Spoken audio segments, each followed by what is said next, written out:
Allí en Tenerife, cuando va a empezar el culto, yo me doy así un paseo por las sillas y a los que le veo comiendo chicle le pongo así la mano y digo, póngame el chicle ahí. Ay, pastor, digo, póngame el chicle, yo no soy escrupuloso, a mí no me da asco nada en esta vida, póngalo ahí. Y entonces me llevo 7, 8 chicles y después le digo, yo los voy a dejar aquí, después si quieren se los entrego. Dice, no, le da asco, le da más asco a ellos que a mí. Si yo le contara lo que yo he comido, yo creo que alguna cabra vomitaría. Un día fuimos a un restaurante, creo que era nuestro aniversario. No teníamos nada, pero llega Elena toda contenta y me dice, me he encontrado en el suelo un billete de 20 euros. Le digo, mira, sí te invito esta noche al aniversario. Y fuimos y mientras estaba comiendo, encontré 2 cucarachas en el plato. Qué asco, ¿no? 2 cucarachas. Y entonces llamo ¿cómo llaman aquí? El camarero, el mozo, el mesero. Digo, venga un momentito, por favor. Digo, mire, ¿esto qué es? Y el muchacho agarra el tenedor y me dice, ¿esto? 2 cucarachas. Digo, ya sé, mijo, ya sé que son 2 cucarachas, pero ¿qué cosa? Dice, es que tenemos últimamente la cocina muy sucia, me dice. Digo, bueno, está bien. Y me dice Elena, vámonos. Digo, no, ¿cómo voy a ir si tengo hambre? Entonces puse las cucarachas así en un lado del plato y yo seguí comiendo. Así soy yo. Por eso cuando me dice, pastor, ¿a usted le gusta esto? ¿A usted le gusta lo otro? Digo, yo me como lo que haga falta, no hay ningún problema, ¿no? Ahora, nuestra alma es diferente. A nuestra alma no se le puede dar cualquier tipo de comida, porque el alma también se enferma. Y a veces hay gente en la iglesia que no levantan cabeza, ¿me explico? Gente que siempre están decaídos, están tristes, oras por ellos, escuchan los mensajes, pero que no terminan como de arrancar, yo digo, ¿no? Y es que a veces no se dan cuenta ni ellos que tienen el alma enferma. Y a veces dice, ¿por qué me viene a mí de repente esa tristeza cuando yo estaba bien la semana pasada? ¿O por qué me pasa a mí esta cosa o aquella otra? Y es que uno tiene que ir al manual, a la escritura, y pedirle al Señor olfato y discernimiento espiritual. Y el Señor te va a mostrar probablemente qué es lo que está pasando en tu vida, que a lo mejor llevas años con esa enfermedad espiritual, esa enfermedad del alma, y tú ni siquiera te has dado cuenta. ¿Saben que un día el Señor Jesucristo entró a predicar a una sinagoga? Las sinagogas no son como así, como tenemos el culto nosotros, donde están todos juntos, ¿no? Las mujeres, los hombres, los niños, las niñas. No, las sinagogas nunca han sido así, ni en el pasado ni ahora. Las sinagogas son para la reunión principal para los hombres, solamente los varones. Y los niños que han hecho bar mitzvah, que han hecho una ceremonia que pasan de niño a hombre a partir de los 12 años y están con sus papás. Y las mamás y las niñas, ¿dónde están? Aparte, o en el balcón arriba, detrás de una pared, detrás de unas cortinas. Hoy en el culto lo pueden ver, pero no pueden estar juntos, hombres y mujeres. Aunque fueran marido y mujer, no pueden estar juntos. Ellas pueden ver al que predica, ellas pueden ver hacia afuera, pero los que están hacia afuera no las pueden ver a ellas, porque están como detrás de unas cortinas, ¿verdad? Detrás de unas celosías y no las pueden ver. Pero dice la Biblia que un día el Señor Jesucristo llegó a una sinagoga y dice que en medio del mensaje se para, lo interrumpe porque dice que vio a una mujer encorvada desde hacía 18 años. Repito, de adentro hacia afuera se podía ver, pero del púlpito, de la plataforma, allá nadie podía ver a las mujeres. Pero ella vio, porque lo que el hombre no ve, Dios lo sabe y lo conoce perfectamente. Y da igual dónde te escondas, da igual dónde vivas, da igual dónde estés, el Señor sabe dónde estás y cómo estás. Hizo algo que rompió todas las estructuras religiosas de cualquier sinagoga del mundo. Le dice a la mujer, ven, y la pone delante de todos los hombres. Y seguramente habrán dicho, ¿qué está haciendo este hombre?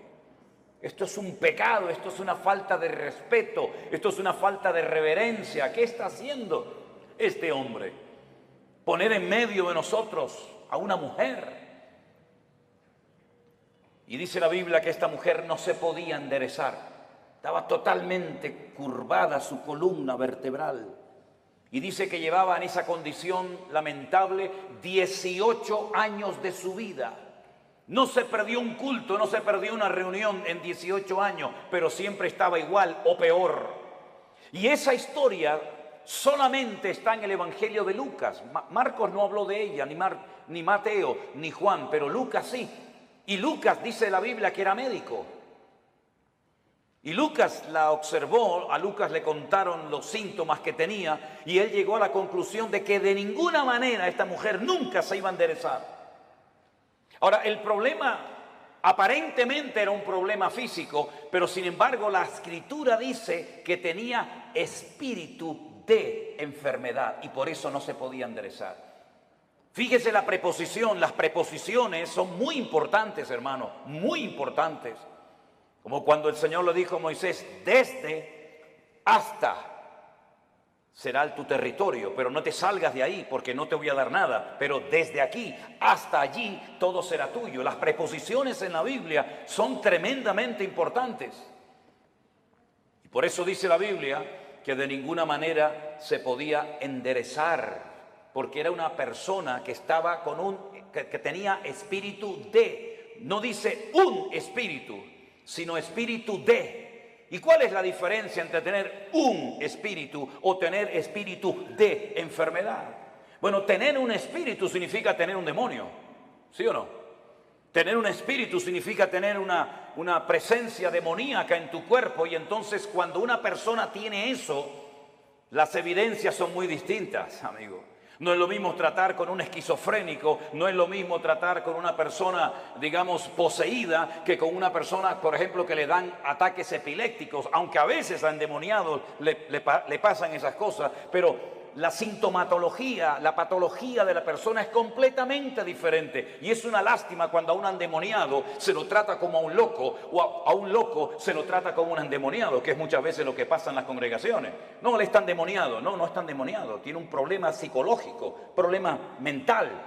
Por eso hay que orar mucho y pedir sabiduría y discernimiento al Señor para saber ayudar a cada persona según su verdadera necesidad y no lo que a mí me parece que tiene. Porque le puede hacer muchísimo daño a una persona, ¿verdad? Ella tenía espíritu de enfermedad, una tendencia a la enfermedad, una tendencia a ese tipo de problemas que se manifestaban evidentemente de una forma física. Es como personas que tienen tendencia al desánimo, tendencia a la depresión, una tendencia, ¿verdad?, a la crítica, una tendencia al desánimo. Cada uno de nosotros tenemos áreas de debilidad dentro de nosotros, ¿sí o no? Claro que sí, unos más y unos menos, unos más evidentes que otras, pero todos tenemos tendencia, ¿verdad? Hay gente que tiene tendencia a hablar más de la cuenta, ¿sí o no? Bueno, aquí no en Guatemala porque ustedes están en un nivel espiritual diferente al nuestro, ¿no? Pero hay gente que tiene una tendencia a... Me dijo una hermana, dice, hermano, ¿usted cree que yo tengo don de lenguas? Y la miré así de arriba abajo y le digo, no sé si lo suyo es don de lengua, pero tiene una lengua que parece un don, hermana. ¿Sabe? Así que esta mujer tenía espíritu de enfermedad. Jesús, cuando oró por ella, no se manifestó como el endemoniado gadareno, revolcándose, pateando, con espumarajos, con actos de violencia, sino que ella no se movió, no le pasó nada, no hizo nada dramático, no hizo un show, no hizo un espectáculo, sino que el Señor dice que puso las manos sobre ella, cosa que nunca hizo con ningún endemoniado, y le dijo, mujer, eres libre de tu enfermedad. Y entonces dice que ella inmediatamente se endereza. Y claro, el principal de la sinagoga, ante semejante milagro, tenía que haber dicho, gloria a Dios, qué bendición que a esta hermana, que la hemos tenido 18 años en la congregación, por fin puede enderezar su vida y hacer una vida normal. ¿No hubiera sido lo más lógico esa reacción? Pues no fue esa la reacción. No le gustó nada, no le gustó nada lo que estaba sucediendo allí. Y entonces se levanta y dice, 6 días hay en que se debe trabajar. En estos vengan, pero no en día de reposo. Vamos a ver, para entender esta palabra, hay que saber que durante la semana la sinagoga está cerrada prácticamente. El culto principal, para que me entiendan, es en el 7º día, en el día de Shabbat, el único día de la semana que según la Biblia tiene un nombre. Los nombres de la semana en la Biblia no son lunes, que es el culto a la luna, el martes al Marte, el miércoles a Mercurio, el jueves a Júpiter, el viernes a Venus, el sábado a Saturno y el Sunday o domingo al Sol. En la Biblia los nombres de la semana no tienen nombres, tienen números: día primero, día segundo, día tercero, día cuarto, día quinto, día sexto, Shabbat. El único día que tiene nombre es el 7º, porque el domingo es el primer día de la semana. Luego, cuando la gente va a la sinagoga es en el día de reposo, y él lo que está diciendo, venid durante la semana, pero no en día de reposo. Entonces, si en día de reposo no me dejas venir y durante la semana está cerrada, ¿qué es lo que está diciendo este hombre? No me vengan a molestar ni a cambiar mis estructuras religiosas en la iglesia o en la sinagoga, porque no lo voy a permitir. Ante semejante explicación, el Señor Jesucristo se levanta y le dice en el culto, en la reunión, hipócrita. Oye, qué culto tan interesante fue ese, ¿eh? Una mujer que sale detrás de una cortina, que se endereza, el otro que no sé qué, el otro que... Fue un culto muy interesante ese día, ¿eh? Cómo me hubiera gustado estar a mí allí, ¿no? Cuando el Señor se le queda mirando a este y le dice hipócrita, yo le hubiera dicho, dale, Señor, dale más. Hipócrita, ¿no se levantan ustedes en día de reposo? Que según ustedes no se puede hacer esto, ni aquello, ni aquí, ni para allá, y desatan su buey del pesebre y lo llevan a beber, y luego lo traen otra vez. Y a esta hija de Abraham, que Satanás la tenía atada, la tenía ahí oprimida, no se le debía de desatar en el día de reposo. No dijo liberar, dijo desatar, que es diferente. ¿Cómo es posible que hayas tenido en tu congregación 18 años a una mujer en esta condición y no has movido ni un dedo? Y vengo yo y hace un milagro el Señor a través de su vida y su ministerio, y te enfadas y te enojas por lo que ha sucedido. ¿Saben que hay personas que no quieren que Dios les sorprenda?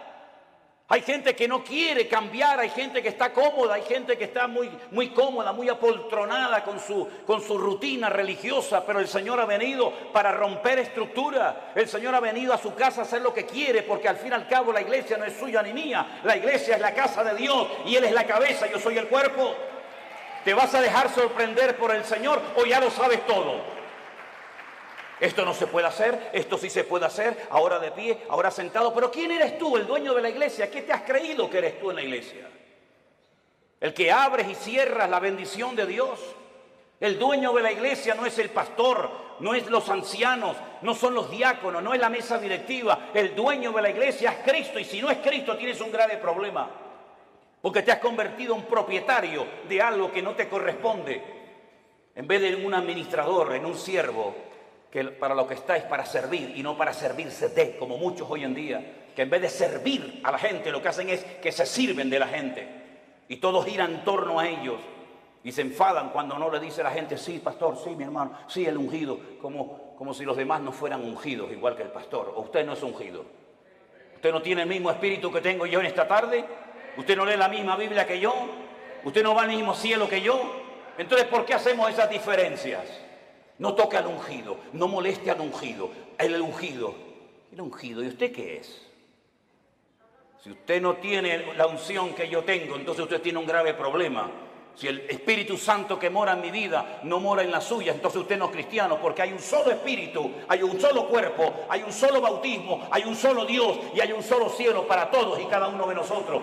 Y eso es lo que dice la palabra del Señor, mi querido hermano. Y no hay esas diferencias. Una cosa es el respeto y otra cosa es el servilismo. Hay gente que en vez de ser siervos son como esclavos del hombre, esclavos de la doctrina, esclavos de la denominación, esclavos del ministerio. No, usted no tiene que ser esclavo de nadie, usted tiene que ser siervo de Jesucristo. Ahora dice la palabra de Dios que esta mujer se enderezó, cosa que no podía hacer antes, Porque la presencia del Señor llegó a ese lugar. Y donde está el Señor tienen que haber cambios. Lo que no puede ser es que una vida, una familia, una iglesia llamada cristiana estén siempre igual. ¿Qué es lo que hace mucha gente cuando se les predica claramente la palabra y se sienten incómodos? Bueno, lo fácil es cambiarse de iglesia, ¿sí o no? Me voy de esta iglesia porque aquí no hay amor, me voy de esta iglesia porque no cuentan conmigo, me voy de esta iglesia porque el pastor no me ama, me voy y se van a otra y después te enteras que ya no están en esa, están en otra y en otra y en otra. Es que muchas veces el problema lo queremos resolver cambiando de lugar en vez de permitiéndole al Señor que nos cambie el corazón y nos cambie nuestro carácter y nos cambie nuestra vida. Y muchas veces creemos que ya hemos llegado a un cierto nivel espiritual en el que ya no necesitamos cambios. Y la pregunta es, ¿cuántos de los que están aquí presentes quieren cambiar y quieren honrar y quieren glorificar al Señor? Levante su mano.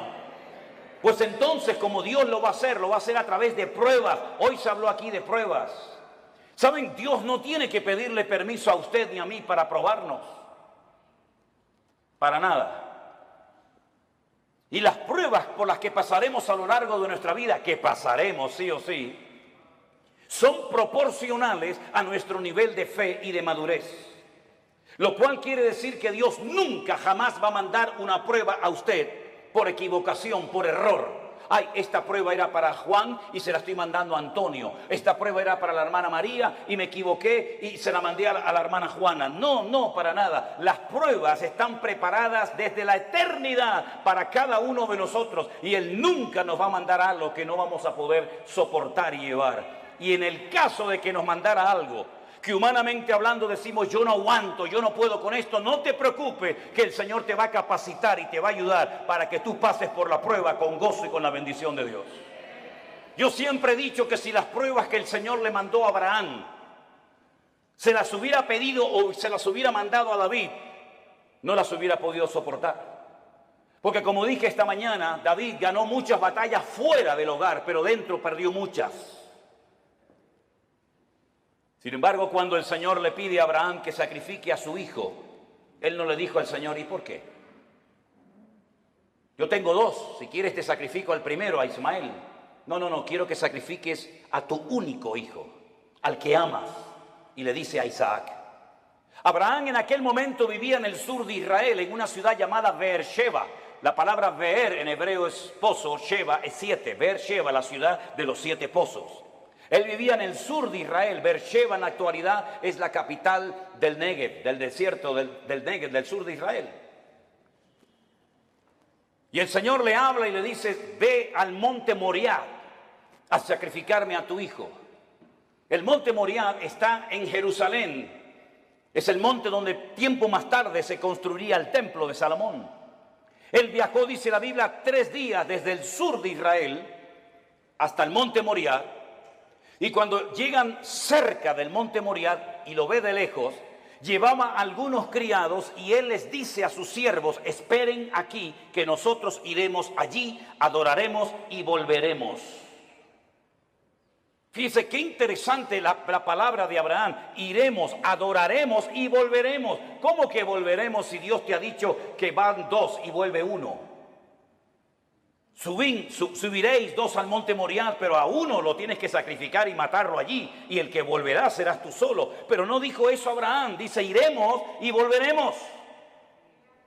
No fue hasta el ministerio del apóstol Pablo, cientos, miles de años después de este acontecimiento, de la aquedá, como se llama en hebreo, de la atadura, que inspirado por el Espíritu Santo, el autor de la carta a los hebreos y también Pablo dijo que tenía este hombre tanta fe y tanta confianza en el Señor que si sacrificaba a su hijo, el Señor se lo podía levantar de entre los muertos. Nunca jamás en la historia Dios había resucitado a un muerto. Nunca había habido un precedente de un muerto que resucitara. Pero Abraham sabía, porque conocía a Dios. Y eso es muy importante, que tú conozcas la esencia de Dios para que sepas si esto viene de Dios o esto viene del diablo o sabe Dios de dónde viene esta prueba. Él sabía que si mataba a su hijo, Dios se lo podía levantar de entre los muertos. Cosa que metafórica o simbólicamente sucedió. Ahora, muchos se han imaginado toda la vida que Isaac era como un niñito pequeño, que si no quiere ir lo empujo y lo llevo a la fuerza. No, no se equivoque, no es así. Yo he visto en algunas iglesias y he visto en las escuelas dominicales que presentan a un niño de 7, 8, 9, 10 años, que el papá lo sube encima de un altar, lo amarra, saca el cuchillo y lo va a matar. Es que no es así lo que cuenta la Biblia. Si usted saca cuentas, y podríamos ir por los textos para demostrarle lo que le digo, Isaac tenía en ese momento 40 años. 40 años tenía el hijo de Abraham. Y por eso dice que iban ambos juntos, porque Isaac no era tonto. Isaac sabía perfectamente que un sacrificio necesita de una víctima, de un animal, cordero, cabra, oveja, buey o lo que sea. Y por eso él le dice al padre: Padre, veo que llevas el fuego, porque no era la primera vez que subía a un monte a sacrificar algo, a hacer un holocausto. Veo que llevas la leña, veo que llevas todo, pero falta lo principal, falta la víctima, falta el animal. Y el padre le dice: el Señor proveerá, hijo. El Señor proveerá.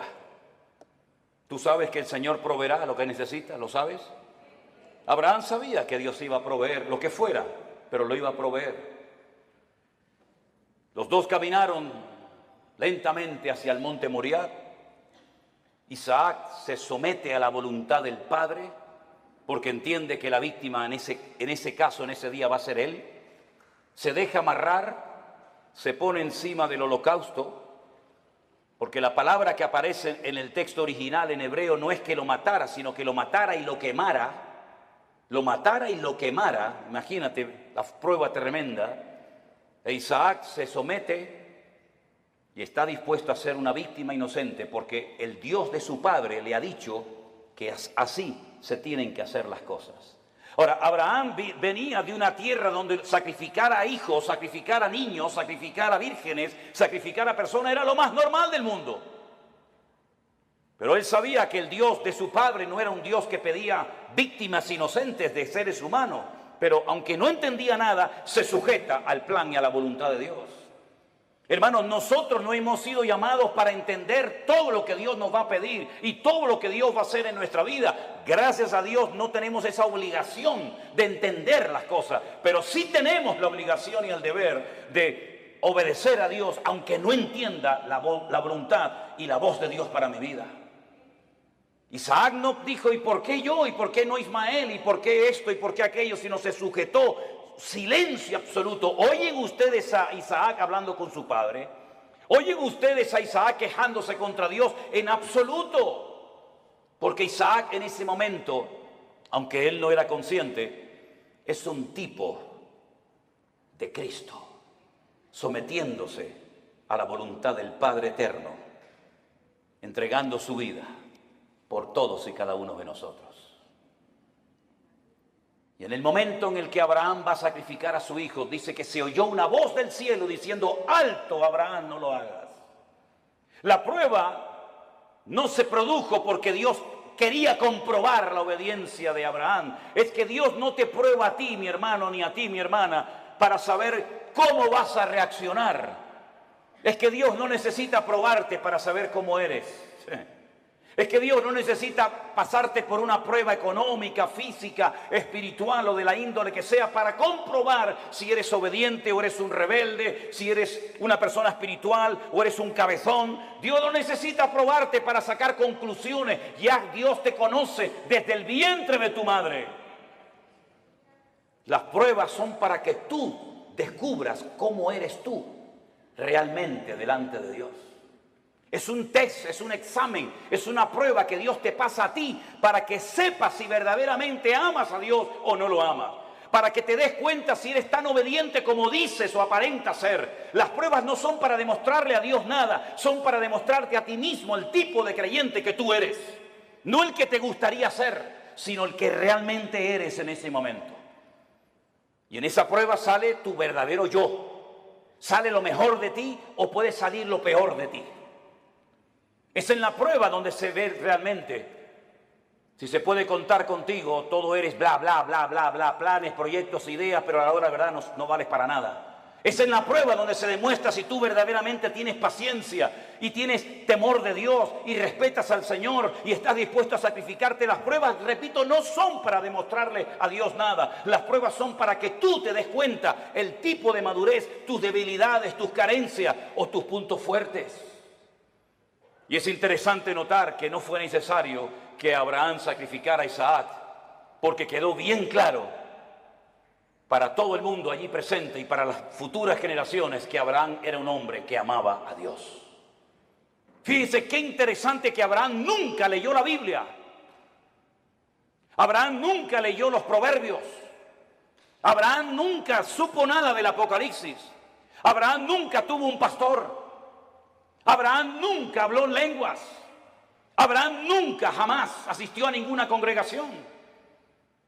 Pero entonces, ¿cómo tenía tanto conocimiento de Dios sin pastor, sin iglesia, sin escuela bíblica, sin iglesia virtual, sin nada? ¿Cómo llegó a conocer tanto ese hombre a Dios? Porque Abraham se terminó dando a conocer como el amigo de Dios. ¿Y por qué fue amigo de Dios? Porque Jesús tiempo más tarde dijo: ¿queréis ser mis amigos? Pues haced todo lo que yo os mando. Esos son los amigos verdaderos de Dios. Aquellos hombres y mujeres que, aunque no entienden lo que está pasando, ni cuánto va a durar la prueba, son capaces de someterse a la voluntad de Dios, sin entenderlo todo, pero que conocen a Dios por la comunión y por la relación que tienen con Él. ¿Cuántos dicen amén? Lo mismo le pasó a José. José nunca fue a ninguna iglesia. José nunca tuvo un pastor que le instruyera, que le ayudara, que le aconsejara. José nunca leyó la Biblia, pero cuando llegó el momento de la prueba más grande de su vida, él salió corriendo porque él dice: ¿cómo voy yo a pecar contra mi Dios haciendo semejante cosa? ¿Cómo él sabía si no estaban los 10 mandamientos escritos? No estaba ni una palabra, ni una coma, ni una tilde de la Biblia escrita. ¿Cómo él sabía que eso no le agradaba a su Dios? Porque el que conoce a Dios sabe lo que a Dios le agrada y lo que Dios abomina. ¿Por qué hay tanta gente en las iglesias hoy en día que están todo el santo día pidiendo confirmación? ¿Me puede el Señor confirmar si estoy llamado o no? ¿Me puede el Señor confirmar si tengo que ir allí o no? ¿Qué confirmación necesitas tú, mi hijo? Lea la Biblia, métase en la comunión con el Señor y no va a necesitar que nadie le ponga la mano encima para que le diga lo que usted tiene que hacer. Esa dependencia enfermiza de la oveja, del pastor, como si el pastor fuera su papá, como si el pastor le tiene que decir: vaya al baño ahora. No, ahora no vaya al baño, vaya para allá. No, eso no es así. Hay que ya crecer, hay que madurar, hay que aprender a ser autodidactas, porque llegará el momento que no existirá iglesia virtual, que no nos dejarán predicar en YouTube, que no nos dejarán predicar en Facebook. Llegará un momento que nos arrancarán las Biblias, llegará un momento que nos perseguirán, y en ese momento todo lo que han aprendido, si es que han aprendido algo, es lo que te va a mantener firme contra los ataques que vendrán en el futuro, mi querido hermano. No dependa de mí, por el amor de Dios, no dependa de la iglesia, dependa del Dios Todopoderoso, aleluya. Y si no lo aprende, dudo que aguantes la prueba, porque la prueba solamente la aguantan los que aman a Dios. Yo he descubierto eso, hermanos. Las pruebas no las sacan con buena nota, con buena calificación los que han aprendido a cantar muy bien. Las pruebas no las aprueban aquellos que saben, digamos, predicar muy lindo. No, las pruebas las aprueban con muy buena nota los que en el fondo aman a Dios con toda su alma y con todo su corazón. Porque cuando una persona ama, hace cualquier locura. Cuando una persona ama, está dispuesta a poner a un hijo sobre un altar y degollarlo como si fuera una bestia. Cuando una persona ama, es capaz de oír de los labios de Cristo: vas a morir crucificado como yo. Y Pedro dice: tú sabes que yo te amo, Señor. Cuando una persona ama, está dispuesta a estar solo en una cárcel, sabiendo que no estoy solo, sino que Él está conmigo, y puedo terminar mi carrera y guardar la fe. Y cuando uno ama a Dios de todo corazón, puede escribir una carta diciendo: en mi primera defensa ninguno estuvo a mi lado, todos me desampararon. Pero no lo habla desde la amargura, no lo habla desde el rencor o el resentimiento, sino que dice, no se preocupen, hermano, Demas me abandonó, Alejandro me causó muchos males, el otro se fue por aquí, el otro se fue por allá, me sacaron de la celda, me llevaron al juicio, nadie estuvo a mi lado, pero el Señor estuvo a mi lado y me dio fuerzas, aleluya, y me guardó de la boca del león.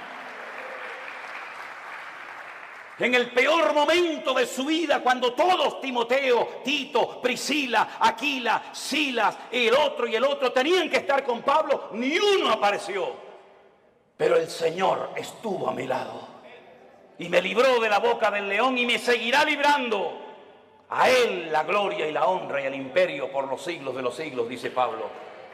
A ese nivel tenemos que llegar. A ese nivel de fe, a ese nivel de madurez, a ese nivel de esfuerzo y sacrificio es al que tenemos que llegar todos y cada uno de nosotros. Porque todos vamos a ser probados en mayor o en menor medida. Y dice la Biblia que los que son fieles y aman al Señor, Dios nos guardará de la hora de prueba que ha de venir sobre todas las naciones de la tierra. Hace años atrás la gente de Europa venía a América, cuando el continente europeo quedó totalmente arrasado por la Segunda Guerra Mundial. Alemania quedó destrozada completamente, Italia quedó destrozada, toda Europa plagada de muertos.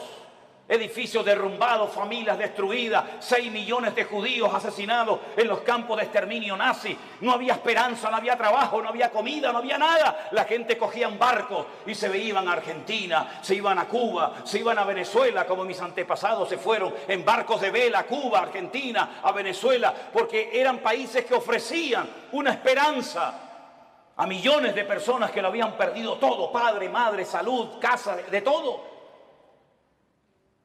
Pero ya eso pasó a la historia, mis queridos hermanos. Y más ahora que hemos conocido y hemos descubierto la perla de gran precio, que es nuestro Señor Jesucristo. Yo no necesito ir a los Estados Unidos para ser bendecido. Yo no necesito irme a países árabes o a Dubái, porque allá hay mucho trabajo. ¿Es que acaso el Dios de Guatemala o el Dios de Nicaragua o el Dios de Haití o el Dios de Cuba o el Dios de Japón es más pequeñito que el Dios de allá? ¿No ha dicho el Señor, yo estaré contigo todos los días hasta el fin del mundo? ¿No nos ha demostrado el Señor que eres el dueño de la plata y del oro? Que no es mi esfuerzo personal, sino es la misericordia y la grandeza de Dios lo que a mí me permite hoy comer, vivir, respirar y tener victoria en mi vida. Permítame decirles que este muchacho que estuvo a punto de ser sacrificado, imitando o intentando imitar el ejemplo de su padre, cuando hubo miseria y los animales no tenían pasto para comer y faltaba el agua en los pozos, él sintió en su corazón hacer lo mismo que hizo su padre, que ir a Egipto. Oye, cada vez que había hambre y miseria en Canaán, siempre había de todo en Egipto. Nunca faltaba el agua, nunca faltaba el pasto, siempre en Egipto había de todo. Y el Señor le dice a Isaac, no vayas a Egipto. Pero Señor, mi padre fue a Egipto. Claro que tu padre fue a Egipto. Y Egipto se le metió en su casa. ¿O no te acuerdas de tu hermanito Ismael, de quién nació? Y no te acuerdas de doña Agar, no te acuerdas que se fue de Egipto, pero Egipto se le metió en la casa. Tú no tienes que ir a Egipto para nada, tú te quedas aquí. Pero Señor, yo vivo en Beersheba, yo vivo en un desierto, no hay agua, no hay nada. Y el Señor le dice, siembra. ¿Pero dónde? Siembra ahí en la arena, siembra en la arena. Y después, ¿cómo riego la semilla? Escarba, busca, y empezó a escarbar, ¡pum!, le salió agua. Y vinieron los enemigos y dijeron, hay que taparle el pozo. Y le taparon el pozo. ¿Y ahora qué hago? ¿Me voy a Egipto? No, vete más allá. Siembra más allá y busca agua. Y encontraba agua en todos los lados. El agua estaba debajo, solamente había que buscarla. Y dice que ese año sembró y cosechó a 100 por 1 en el desierto sin agua. Y al final vinieron los enemigos, los que le echaban tierra y piedras a sus pozos, a hacer un pacto con él, a pedirle perdón y a decir, se nota que Dios está contigo. Eso es lo que el mundo necesita ver en nosotros los cristianos. que nuestra dependencia no está del dólar, nuestra dependencia no está de los países del norte. Nosotros dependemos del Rey de Reyes y Señor de los señores. Y el Señor está contigo como poderoso gigante. ¡Alabado sea Dios! ¡Aleluya! ¿No dice el Señor que yo soy el Dios de la plata y del oro? Qué fácil es decirlo, ¿no? ¿Sí? Nosotros hemos vivido por fe 40 años de nuestra vida. Y hemos enseñado a nuestras hijas a vivir por fe. Y hemos vivido desde el minuto 1 que nos casamos y desde el minuto 1 que salí de la escuela bíblica he vivido por fe. No he dependido de nada ni de nadie, sino solamente del Señor. Ha habido momentos de abundancia, ha habido momentos de escasez, pero el Señor nunca nos ha fallado, jamás, jamás. Hemos dormido en grandes hoteles, hemos dormido en carreteras, hemos dormido en selvas, hemos dormido en gasolineras, hemos dormido en la calle, hemos dormido en casas abandonadas, hemos dormido en montones de lugares, pero no da igual, porque lo importante no es lo que uno tiene, lo importante es lo que uno es en Cristo Jesús. Y ese nivel de fe es la que necesitamos hoy en día los cristianos del siglo XXI. Yo decía esta mañana y se lo recuerdo que a veces el mundo se ha metido de tal manera en nuestras vidas que parece que si no tenemos el último zapato, la última camisa, el último teléfono, la última computadora, como que nos entra la depresión. Y yo pregunto, ¿qué tenía Pablo? ¿Qué tenía Pedro? ¿Qué tenía Santiago? ¿Qué tenían nuestros hermanos en la Segunda Guerra Mundial? No tenían nada, pero cuanto menos tienes es cuanto más el Señor está contigo. Y esa es la vida que el Señor quiere que vivamos. Por eso yo siempre he predicado y lo digo. Hermanos, la Biblia que predicamos es la misma. El Espíritu Santo es la misma. El Salvador es el mismo. El poder de Dios es el mismo, pero la iglesia no es la misma. No, la iglesia no es la misma. He conocido cristianos en Estados Unidos, mejor dicho, pastores, que me dicen, ¿saben lo primero que me pregunta una persona cuando viene a nuestra iglesia pensando en la posibilidad de hacerse miembro de la iglesia? Digo, no, dice, ¿tienen buenos aparcamientos, buenos estacionamientos para los carros aquí? Sí. ¿Tienen aire acondicionado las clases de los niños? Sí. ¿Las butacas de la iglesia son de madera o son así mulliditas?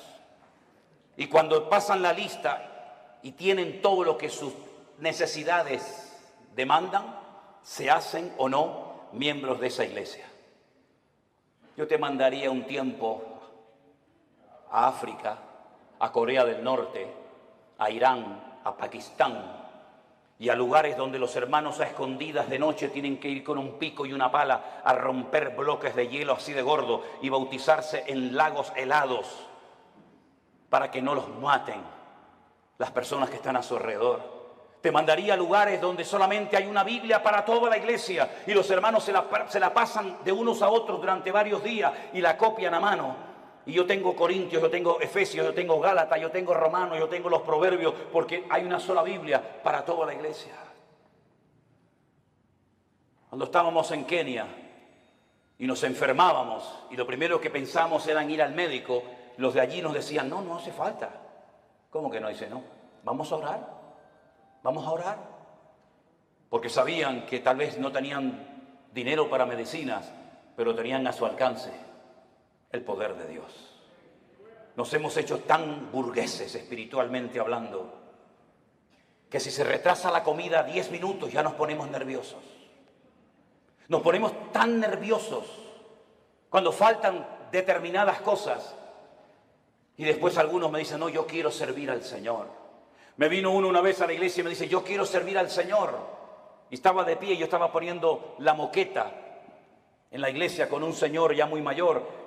Y le digo, ¿y por qué no te agachas y me ayudas a poner la moqueta de la iglesia? Y me dice, es que yo soy cantante, yo soy músico. Digo, tú eres un idiota. No, que cantante y músico. Los cantantes y los músicos no trabajan. La Biblia dice que el que no quiere trabajar, que no coma, es decir, que se muera de hambre. Eso dice la Biblia, ¿eh? No quiere trabajar, no coma. Y el que no come ya sabe lo que le pasa. ¿No trabajaba el Señor? Dice, yo trabajo y hago la obra del que me envió. En otras palabras, mis queridos hermanos, la iglesia tiene que despertar y darnos cuenta de que si la iglesia sigue viviendo como ha vivido en estos últimos 30, 40, 50 años, por eso la iglesia entró en una decadencia, por eso el mundo se metió en la iglesia, Por eso la gente ha salido herida, por eso la gente ha comido veneno y comida caducada en las congregaciones. ¿Por qué? Porque nos hemos agarrado a cosas y hemos convertido la iglesia en el campo, cuando la Biblia dice que el campo es el mundo, no la iglesia. Y por eso para algunos la iglesia virtual era una locura, porque necesitan el púlpito, necesitan la banca, necesitan tocar. Y el Señor nos ha enseñado que sin púlpito, sin banca, sin nada, el Señor ha alimentado y bendecido a su pueblo en todas las naciones de la tierra. Por eso yo les animo a todos y a cada uno de ustedes que no olviden todo lo que hemos aprendido desde marzo del 2020 hasta el día de hoy. Que no tengamos una amnesia, sino que recordemos todo lo que el Señor nos ha venido enseñando y mostrando día a día. Estos testimonios de gente cambiada, estos testimonios de gente sanada, testimonios de familias restauradas, todo esto lo ha hecho el Señor sin necesidad de que una persona sea la estrella y el protagonista. La obra la ha hecho el Señor nuestro Dios, al cual le damos a Él siempre toda la gloria y toda la honra. Aleluya. Así que mi querido hermano, Dios sí que nos guardará de las pruebas, claro que sí, pero nuestro nivel de madurez tiene que ser elevado. Me sorprendió mucho cuando fuimos a la cárcel el otro día, los pastores, sí, pastores que están allí también cumpliendo condena, privados de libertad, pero saben que ese es el momento y el lugar donde tienen que estar atendiendo y ministrando a otras personas. Cada uno de nosotros tenemos un lugar en el cuerpo de Cristo. Yo sé cuál es el mío y cuál no es el mío. Pero yo quiero que usted cierre sus ojos en esta tarde y a partir de hoy se proponga seriamente decirle al Señor cuál es mi sitio y cuál no es mi sitio. ¿Qué tengo que hacer y qué no tengo que hacer? ¿Qué tengo y qué no tengo? Pedro le dijo a aquel paralítico, no tengo. No esperes de mí plata y oro porque no tengo, pero lo que tengo te lo voy a dar. La Biblia dice que antes de que una persona sea usada, primeramente tiene que ser probada. Nadie puede ser usado en el reino si no es probado primeramente. Y el Señor sabe cómo probarnos y cuánto tiempo probarnos. Dígale al Señor, enséñame a gozarme en las pruebas. Descubre mi corazón para que realmente me dé cuenta si verdaderamente yo te amo o no te amo tanto. Hemos visto que el Señor nos ha bendecido, nos ha prosperado, nos ha usado. Pero todavía queda mucho camino por recorrer, hermanos. Muchas almas, muchos países que visitar, muchos lugares donde ir. Y si somos fieles y obedientes al llamado de Dios, Dios seguirá guiando nuestros pasos y fortaleciendo nuestras vidas. Señor, te damos gracias en esta tarde por este día de victoria, de bendición que hemos pasado juntos, Señor. Gracias por los hermanos que se han bautizado. Gracias por los testimonios que hemos oído. Gracias por el tiempo que hemos podido pasar juntos en armonía. Pero sabemos que estos solamente son unos pocos días, que la vida realmente está allá afuera esperándonos. Yo te ruego, Señor, Dios del cielo y de la tierra, que traigas madurez a nuestros corazones y a nuestras vidas. Que estemos dispuestos a ser probados y a gozarnos en las pruebas. Bendito sea tu nombre, Señor. Busque a alguien en este momento y ore con él junto, por favor. Busque a alguien, sea esposo, sea su marido, sus hijos, un hermano que no conoce de nada, da igual. En estas reuniones, en estos encuentros que hacemos, se produce algo muy bonito. Y es ver hermanos de la misma ciudad que no se conocían, que aquí en estas reuniones se conocen. Hermanos que no se conocían de nada antes, ahora se hacen amigos y se dan abrazos. En estos lugares le hemos demostrado al mundo que somos capaces de juntarnos con hermanos pentecostales, con hermanos bautistas, con hermanos metodistas, con hermanos de cualquier denominación. Y somos capaces de juntarnos juntos y alabar a Dios y honrar a Dios sin levantar en alto una bandera, sin levantar en alto el nombre de un hombre o de una denominación. Dios está rompiendo barreras, hermanos queridos. Pastores de diferentes iglesias vienen a nuestros encuentros, vienen a nuestras reuniones y juntos alabamos al Señor. Y eso es algo milagroso que nunca se había dado, o por lo menos hace mucho tiempo. Aquí nos juntamos hermanos de diferentes nacionalidades, ricos, pobres, blancos, negros, hermanos que tienen una tendencia denominacional, hermanos que tienen otra creencia denominacional, hermanos que levantan las manos, hermanos que no levantan las manos, hermanos que hablan en lenguas, hermanos que no hablan en lengua. Eso es lo de menos. Lo que nos une no es eso, lo que nos une es el amor de Dios. Y lo que queremos es impactar al mundo con el amor de Dios en nuestros corazones. Aleluya. Recibe la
Mm-hmm.